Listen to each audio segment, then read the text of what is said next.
2 kali mencoba mengikuti seleksi Taruna Akpol, kemudian 8 bulan dibina di Mitra Siswa untuk belajar persiapan seleksi, 4 tahun pendidikan, dan hari ini sudah berhasil menjadi seorang IPDA, Inspektur 2 Kepolisian. Siapakah dia? Welcome to Binari, bincang-bincang bersama alumni berprestasi. Assalamualaikum warahmatullahi wabarakatuh. Salam sejahtera untuk kita semua. Perkenalkan, nama saya Hendra Prima dari Mitra Siswa. Semangat pagi dan selamat pagi. Entah teman-teman membuka video ini pada waktu pagi, siang maupun malam. Teman-teman semua, karena kita sedang PPKM darurat, maka sesuai dengan standar protokol kesehatan, maka sudah disediakan di sini ada hand sanitizer sebelum kita memulai bincang-bincang kita pada hari ini. Kemudian kita juga menggunakan masker. Nah, kita akan pakai maskernya. Saya sendiri sudah divaksin 2 kali, kemudian sudah mengikuti swab antigen dengan hasil negatif, sebagaimana juga tamu kita pada hari ini. Teman-teman semuanya, 2 kali mencoba mengikuti seleksi Taruna Akpol, kemudian 8 bulan dibina di Mitra Siswa untuk belajar persiapan seleksi, 4 tahun pendidikan, dan hari ini sudah berhasil menjadi seorang IPDA, Inspektur 2 Kepolisian. Siapakah dia? Dia adalah Fikri Dava Alvarez. Bagi teman-teman yang belum menonton video bagaimana Fikri membagikan tips dan trik untuk lolos di seleksi Taruna Akpol, maka teman-teman silakan bisa menonton pada video Binari yang pertama karena sudah dikupas pada video sebelumnya. Assalamualaikum, sehat Fikri? Waalaikumsalam, sehat. Luar biasa ya.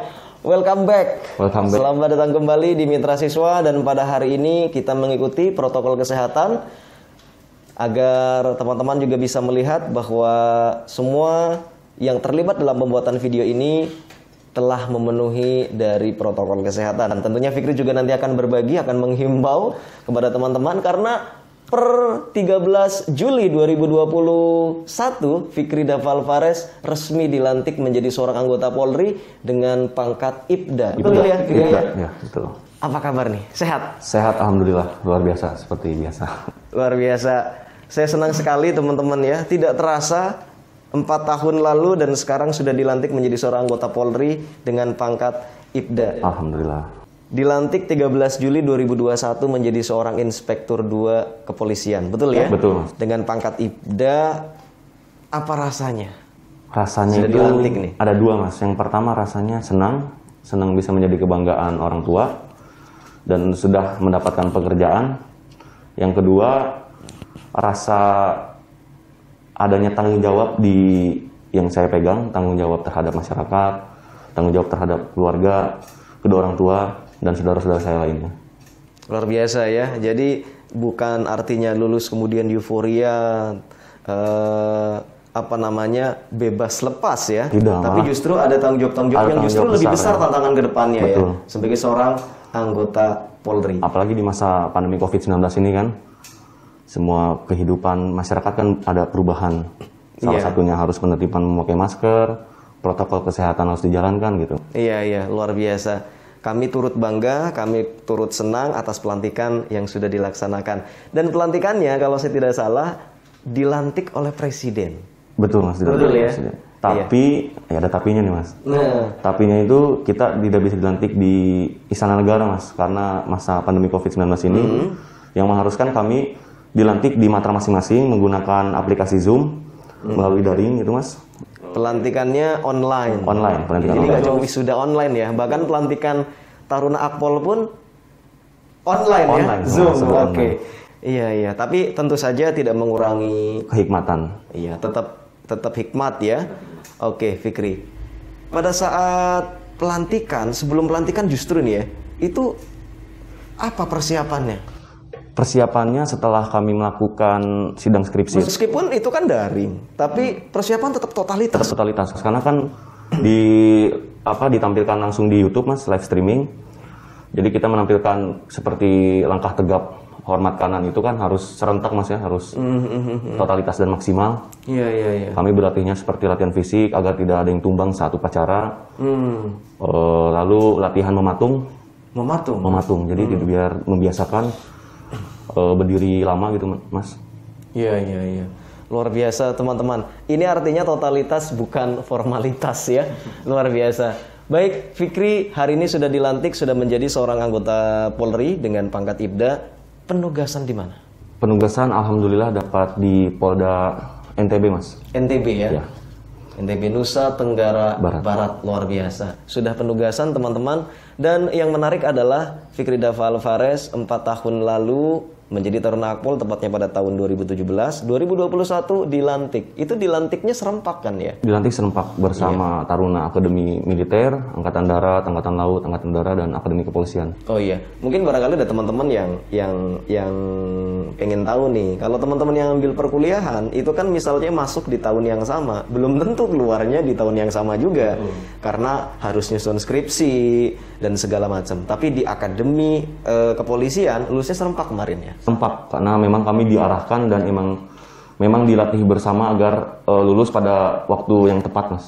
Jadi semuanya sudah on schedule ya? On schedule semua. Iya, beda dengan teman-teman yang kuliah, biasanya ada yang lulus lebih cepat, ada yang lulusnya belakangan, begitu ya? Betul. Oke Fikri, luar biasa. Ini pasti akan menginspirasi teman-teman yang lain, teman-teman yang di tahun 2022 juga akan mengikuti seleksi untuk menjadi Taruna Akpol, dan juga teman-teman yang sekarang sedang menjalani pendidikan di Akademi Kepolisian. Apa saran pertama nih ya, saran buat teman-teman adik-adik junior yang masih menjalani pendidikan? Saran untuk yang mengikuti pendidikan di Akademi Kepolisian pada masa pandemi COVID-19 ini, harus ikhlas, tabah, dan sabar walaupun tidak adanya cuti, bisa bertemu keluarga, namun harus tetap dijalankan pendidikan di Akpol selama 4 tahun dengan baik. Intinya tetap semangat, harus ikhlas, tabah, dan menyesuaikan keadaan. Harus pintar adaptasi ya dengan perubahan situasi. Memang kan kalau sebelum masa pandemi COVID-19 ini kan Taruna Akpol itu ada cuti, Mas. Cuti Natal, cuti Idul Fitri, ataupun cuti kenaikan pangkat. Dan ada juga seminggu 2 kali itu Sabtu Minggu kan pesiar, Mas. Namun pada masa pandemi COVID-19 ini memang tidak ada, Mas. Jadi memang Taruna Akpol itu berada di dalam resimen. Tidak boleh kemana-mana karena kan bahaya, Mas ya, resikonya tinggi karena kan kami tinggalnya itu satu asrama, Mas. Jadi ditiadakan itu cutinya itu. Memang rasanya itu jenuh pasti ada, bosan pasti ada, namun jalankan aja. Iya, dijalani. Harus ikhlas ya menjalani semua ketentuan yang sudah ditetapkan. Baik, teman-teman, ada yang menarik yang belum dibahas pada binar yang pertama dengan Fikri Dafa Alvarez adalah banyak sekali cater yang bertanya, untuk menjadi seorang Taruna Akpol, itu apakah harus punya prestasi banyak pada saat sekolah? Kelas 10-nya punya prestasi, 11-nya, atau bahkan SMP-nya punya prestasi. Apakah memang harus seperti itu? Dan apakah memang harus pinter sedari awal, ranking 1, pada 1, dan seterusnya? Fikri Dafa akan menjawabnya, teman-teman. Karena setahu saya, Fikri Dafa pada saat SMA kelas 10 dan 11 tidak dapat ranking, betul nggak? Betul. Ya, nggak masuk 10 besar ya? Nggak masuk. Artinya bukan sebuah hal yang mustahil untuk menjadi seorang Taruna Akpol. Itu bagaimana tuh? Ini kalau berbicara pertandingan bola itu berarti ada epic comeback. Epic comeback. Jadi gini, Mas, tadi pertanyaannya ada rekan-rekan yang bilang kalau masuk Akpol itu harus yang dasarnya itu orang yang berprestasi, berpengetahuan luas atau pintar gitu ya. Saya sedikit cerita tentang diri saya sendiri, pengalaman pribadi. Saya di SMA itu bukan siswa yang anak OSIS, bukan. Paskib enggak. Ranking pun 10 besar belum pernah dapat. Anak biasa-biasa aja lah. Justru waktu saya kenaikan kelas 2 itu saya ranking 3 terakhir, Mas. 3 terakhir? 3 terakhir. Karena itulah, anak muda kan ada masanya kita bandel ya. Dan termasuk yang agak bandel dulu ya? Iya, termasuk. Baik. Tapi memang kita harus tahu kapan kita harus berhenti menggeluti kesenangan diri kita sendiri. Kayak contohnya, saya SMA memang bandel, tidak yang pintar atau gimana-gimana, Mas ya. Tapi saya tahu kapan waktunya saya itu untuk serius mengejar masa depan. Di situ berpikir, saya mau jadi apa ke depannya? Apa yang bisa saya lakukan untuk membanggakan kedua orang tua saya? Apa yang bisa saya lakukan untuk melepas beban orang tua saya? Apa ya gitu? Karena saya merasa di hidup ini tuh kan gini, insting hidup, dimana kita bisa mempertahankan hidup dan mengembangkan hidup. Kalau mempertahankan hidup kan kita haus, kita minum. Kita lapar, kita makan. Kita sakit, kita berobat. Kalau mengembangkan hidup tuh, mengembangkan potensi yang ada dalam diri kita. Salah satunya kita bertanya saran dari orang yang sudah sukses. Gimana sih caranya masuk? Tapi lebih dominannya memang saran terbaik itu ada di diri sendiri. Saya pengen masuk Akpol. Persyaratannya seperti ini nih, saya cari tahu sendiri. Mengembangkan pengetahuan. Pengetahuan kan? Apa aja tesnya? Apa aja kesulitannya? Apa aja tahap-tahapan tes yang akan saya laluin? Saya pelajari betul, saya menambah ilmu pengetahuan mengembangkan hidup. Di situ saya berlatih, jadi biar tahu gitu. Dan memang masa-masa kesenangan anak muda yang SMA sudah saya laluin, ya sudah cukup. Cukup ya? Cukup. Jangan terlalu kita terlena. Tenggelam di sana ya? Iya, tenggelam di sana. Jangan sampai terlena di masa muda yang memang menyenangkan. Tapi kita kadang suka terlena akan masa depan kita. Kita bersenang-senang dengan teman, bermain. Ya mungkin ada yang pacaran juga gitu ya sama pacarnya gitu. Tapi kita lupa. Kita lupa apa? Kita belum punya apa-apa. Kita masih hidup sama orang tua. Iya. Dan disitulah adalah timbul pemikiran, kita nggak bisa selamanya seperti ini. Karena manusia akan berkembang hidupnya dan memiliki keluarganya sendiri tanpa adanya bantuan dari orang tua. Titik baliknya kapan itu? Titik balik punya kesadaran bahwa oke, saya harus do something, saya harus punya dream, dan dream Fikri adalah menjadi seorang taruna Akpol. Kapan itu? Itu muncul titik baliknya, kemudian menghentikan semua dalam tanda kutip kebandelan pada saat SMA, lalu mulai gigih mengikuti apa persyaratannya, dekat dengan senior untuk bertanya, menggali soalnya, kemudian mencari bimbel dan seterusnya. Kapan titik balik itu terjadi? Pada saat kelas 10 itu saya dikenalkan dengan orang tua saya mau jadi apa? Kelas 10 SMA, kelas 1 SMA. Itu diajak ke Semarang, ke Akpol, ke Angkatan Darat Magelang, didatengin satu-satu akademi. Ini seperti ini, ini seperti ini, diarahkan. Orang tua itu membuka jalan ini loh, seperti datang ini. ke sana langsung. Datang. Saya lihat akademi seperti apa, memang luar biasa. Melihat taruna-taruna itu sangat luar biasa, benar-benar excited melihatnya. Tapi memang karena saya masih kelas 1 SMA dan belum bisa, masih pengen senang-senang, itu manusiawi mas, nggak apa-apa. Saya masih kayak, ya udah nanti aja lah. Nah, kelas 1, kelas 2 saya menikmati masa-masa SMA. Namun pada saat kelas 3, terpikir, saya mau masuk kemana ini? Kalau saya kuliah, saya bingung mau jurusan apa. Oh gitu? Iya, saya IPA. Iya. Saya IPA tapi udah, apa ya mas ya, males gitu belajar IPA itu. Iya, memang punya passion. Karena melihat potensi diri sendiri gitu. Saya kekurangannya apa? Oh ya, saya kekurangannya ini. Tapi saya punya kelebihannya ini. Ya udahlah, saya fokus insya Allah, bismillah ke Akpol. Dari kelas 12 itu saya pelajarin semua, gimananya. Dan situ udah titik berhenti saya senang-senang di masa-masa muda SMA. Lebih fokus bergaul dengan teman-teman yang baik, lingkungan-lingkungan yang baik, mencari informasi sana-sini seperti apa. Kelas 12 dipersiapkan semuanya. Pas begitu saya lulus, saya mendaftar. Namun kan yang pertama itu gagal. Tapi gagal itu ya biasa. Yang nggak biasa itu kalau udah gagal, udah semua dunia kayak berakhir gitu. Padahal belum. Justru kegagalan itu titik balik di mana kita, oh saya gagal tuh penyebabnya ini. Justru itu bagus. Karena tahu penyebabnya apa dan diperbaiki untuk di kemudian hari. Gitu. Yang repot adalah kita gagalnya di mana nggak tahu ya. Nggak tahu, makanya. Jadi setiap tes itu harus kita dalami apa aja nih. Ya? Iya, evaluasi benar. Faktor apa yang menyebabkan kita gagal? Kayak contohnya saya tes pertama itu alhamdulillah memang sampai Pantuwir daerah. Saya ranking 29, diambil 27. Di situ saya evaluasi begitu saya gagal. Memang bukan karena saya tidak bisa melewati semua tes. Tapi ada nilai yang kurang maksimal. Apa? Akademik. Akademik saya akui kurang maksimal. Saya hanya fokus di psikologi dan jasmani. Ternyata saya pelajari lagi, itu ada bobotnya mas. Dan bobot penilaian terbesar ada di akademik. Akademik itu 40%, 30%-nya itu psikologi, psikotes. Dan jasmani itu hanya 10%. Oh, kalau tahun setiap tahun agak berbeda. Setiap tahun memang berbeda. Kalau tahun anggaran 2021 itu psikologi 35% untuk taruna Akpol ya. Kemudian akademik 40% dan jasmaninya 25%. Memang tetap paling banyak ada di akademik. Dan bahkan kalau terjadi nilai sama nih pada saat rankingan, itu nilai sama persis, koma-komanya sama, itu yang akan diambil berdasarkan nilai akademik yang tertinggi. Iya, memang. akademik itu memang prioritas tes yang menjadi momok terseram. Ya, akademik itu. Akhirnya kejar di situ ya. Akhirnya kejar. Di tahun kedua itu, oh ya, saya kurang di akademik. Kurang maksimal. Makanya lah belajar di mana bisa mengerjakan soal itu dengan tepat dan cepat. Karena kan kita beradu dengan waktu tuh, Mas.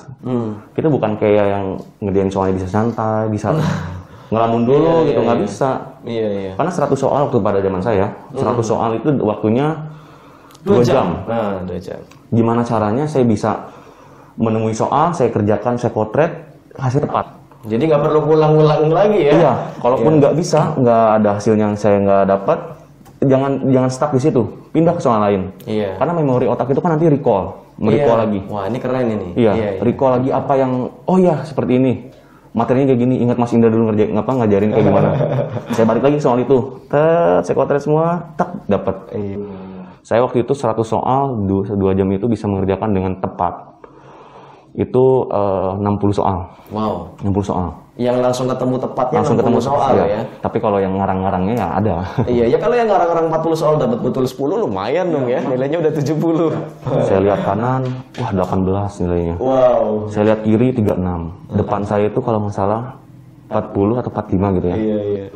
Pas saya lihat, alhamdulillah beda sendiri Mas, 72 waktu itu. Wow, matematika deh. Matematika 72 teman-teman. Saya tutupin dulu Mas, si layarnya karena Iya. takutnya ini kan Mas, sombong-sombong gitu kan. Iya, nggak enak ya. Nggak enak, gitu. jadi nanti aja lihat rankingan gitu. Iya. Itulah yang mendongkrak, saya tes di tahun kedua itu bisa mendongkrak ranking saya bagus itu akademik. Ya, sampai tembus ya ke atas ya tadinya 29 tapi seret naik tajam ya. Iya teman-teman, saya juga dapat report dari beberapa alumni mitra siswa yang mengikuti seleksi tahun 2021. Ketika saya tanya bagaimana matematikanya, mereka jawab bisa sebetulnya Mas, tapi waktunya kita beradu dengan waktu di situ. Iya, berarti memang kita harus mencoba. Saya kira untuk bisa kecepatan itu muncul adalah karena faktor kebiasaan dan rutinitas latihan. Kalau semakin sering, semakin udah bolak-balik, itu tidak ada yang Fikri bilang, bisa cepat dan tepat. Berarti teman-teman kesimpulannya adalah tidak masalah kalau teman-teman sebelumnya tidak berprestasi dari kelas 10, tidak punya penghargaan, bahkan rankingnya pun tidak masuk. Teman-teman jangan pesimis kalau memang punya cita-cita menjadi seorang taruna Akpol. Semuanya bisa dimulai dari hari ini, teman-teman bisa set up semuanya dari hari ini. Dengan belajar yang tepat, bertanya yang tepat, kemudian motivasi yang luar biasa pada diri teman-teman semua. Kita belajar dari pengalaman Fikri Dava Alvarez.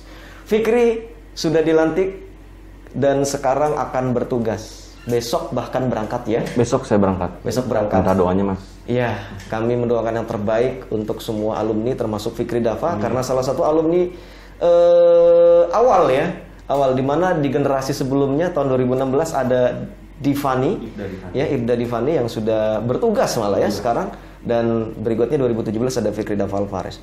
Baik Fikri, untuk anak-anak teman-teman Catar dan Casis yang akan mengikuti seleksi pada 2022 nanti, ya, apa sarannya ingin diberikan kepada teman-teman? Saran untuk Casis atau Catar yang akan bertanding di 2022. Melihat kondisi situasi sekarang sedang COVID-19, di situ terjadi perubahan mekanisme pendaftaran, di mana itu dibagi menjadi gelombang. Jadi memang butuh waktu yang lama untuk kita tes, nggak seperti dulu. Kalau dulu kan kita serempak. Stadion bisa gitu ya. Di ruangan aula dengan kapasitas yang berapa banyak orang bisa gitu kan. Jadi one day service. Tapi kalau untuk di situasi sekarang memang agak beda, agak pecah dibagi per gelombang. Di situ jangan langsung aduh lama nih. Jadi bete, jadi nggak semangat gitu karena ada perubahan. Jangan, justru itu jadikan peluang. Peluangnya apa? Semakin lama tes waktu kita akan tesnya ya, itu kan per gelombang. Di situ manfaatkan untuk waktu buat belajar. Karena saya kira untuk menjadi seorang taruna Akpol itu nggak main-main loh teman-teman. Karena kuota per Polda itu luar biasa sedikit. Itu kenapa kita harus betul-betul totalitas, dan belajarnya nggak perlu nunggu jelang tes dong. Kalau perlu, Fikri tadi titik balik di kelas 12. Kalau teman-teman melihat video ini dan masih kelas 10, ayo, tidak perlu menunggu sampai kelas 12 ya. Makin lama makin bagus dong. Iya, makin lama makin bagus. Justru bisa melebihi saya mungkin kalau emang persiapan lebih dari awal. Kan saya waktu itu ranking 12. Siapa tahu kalau rekan-rekan di sini yang dipersiapkan dari kelas 1 SMA justru bisa nyambet ranking 1. Itu udah luar biasa, udah TOP lah, udah top TOP BGT. Gitu. Dan teman-teman semua, saya jadi ingat ada yang chat ke saya, ikut tryout online mitra siswa, dan dia jadi peringkat tertinggi nilai psikologi di salah satu provinsi. Gitu. Itu karena faktor latihan, berlatih. Karena kita ketahui, Vic, jadi tahun 2021 itu tes psikologinya agak beda dengan tahun-tahun sebelumnya. Kalau Fikri dulu basicnya masih kertas. Ya? Tapi tahun 2021 itu menggunakan sistem komputer assisted test. Jadi pakainya CAT komputer ya, gitu. Nah, teman-teman yang ingin berlatih silakan bisa gunakan tryout online mitra siswa karena di sana sudah ada tes kecerdasan, kecermatan, kepribadian, psikologi dan juga akademiknya, gitu. Fikri juga tadi sudah lihat ya? Sudah lihat, itu udah bagus sesuai dengan apa yang nanti diteskan. Kalau bisa juga saran dari saya, itu dilatihnya itu terus-menerus, jangan cuma sekali. Udah sekali nyoba, oh kayak gini tesnya gitu. Udah, yang penting udah tahu, terus ya udah leha-leha karena udah tahu gitu dasarnya seperti ini. Jangan, justru harus begitu udah tahu seperti ini, latih tiap hari. Biar begitu ngelihat soal itu pada saat tes, udah gampang ini mah. Udah biasa makanan sehari-hari gitu. Iya. Baik, terima kasih Fikri sudah memberikan komentar dan pendapatnya, karena tadi kita tunjukkan ke Fikri untuk persiapan teman-teman di tahun 2022 yang akan mengikuti tes, karena kemarin juga digunakan untuk teman-teman yang seleksi di tahun 2021. Hari ini sebagai seorang anggota kepolisian, Fikri Dava akan berbagi informasi, menghimbau teman-teman semua sebagai bentuk kewajiban sebagai seorang anggota Polri terkait dengan pandemi COVID-19. Mungkin silakan bisa ke kamera, Fikri. Untuk himbauan dengan menyesuaikan situasi kondisi sekarang, di mana PPKM Mas ya, di mana itu kita harus menjalankan protokol kesehatan itu sudah menjadi makanan sehari-hari Mas. Seperti membawa hand sanitizer, masker. Mas Indra juga maskernya belum double, kan dianjurkannya double. Double ya? Harus. Saya nanti pakai lagi satu. Iya, memang harus safety ya. Biar apa? Biar kita bisa menjaga keluarga kita di rumah. Karena kan kita yang lebih rentan itu kan justru usia-usia yang tua Mas ya. Dan yang kedua, tetap patuhi anjuran dari pemerintah seperti apa. Contohnya kayak melakukan vaksin. Jangan ditunda-tunda melakukan vaksin. Saya alhamdulillah sudah dilakukan vaksin 2 kali Mas. Itu memang menjaga imun, di mana vaksin itu bisa mengurangi efek dari virus ini, gitu Mas. Saya juga menganjurkan keluarga besar untuk sesegera mungkin divaksin. Kalau memang sudah difasilitasi oleh ketua RT di sana atau dinas kesehatan di sana, segera lakukan vaksin itu Mas. Cukup mungkin dari saya himbauannya. Saya sudah mendapatkan himbauan dari Fikri Dava Alfaris untuk memakai 2 masker, teman-teman. Saya akan ambil 1 masker. Baik, teman-teman. Sekarang saya sudah menggunakan 2 masker. Ya, sesuai dengan protokol kesehatan agar kita lebih safety dalam suasana PPKM darurat ini. Baik, teman-teman semua. Fikri Dava Alfaris telah berbagi dan kita senang sekali melihat bagaimana hari ini telah resmi menjadi seorang petugas ya. Menjadi seorang pelayan masyarakat, anggota kepolisian. Saya senang sekali dengan kata-kata pelayan masyarakat itu ya. Karena saya teringat dengan kata Bung Karno ketika diwawancara oleh Cindy Adams. Bung Karno, ketika Anda meninggal nanti, apa yang Anda inginkan? Apakah Anda ingin dibuatkan tempat megah dan segala macam? Tapi kata Bung Karno, tidak. Saya cukup dimakamkan di bawah pohon besar, kemudian ada batu yang bertuliskan Bung Karno, bagian dari rakyat Indonesia. Wow, luar biasa. Baik, teman-teman semua, terima kasih telah membersamai pada binari yang ketiga, Sindra Prima dari Mitra Siswa. Tetap sehat, jaga protokol kesehatan, tingkatkan imun, kuatkan iman, insya Allah aman. Assalamualaikum warahmatullahi wabarakatuh.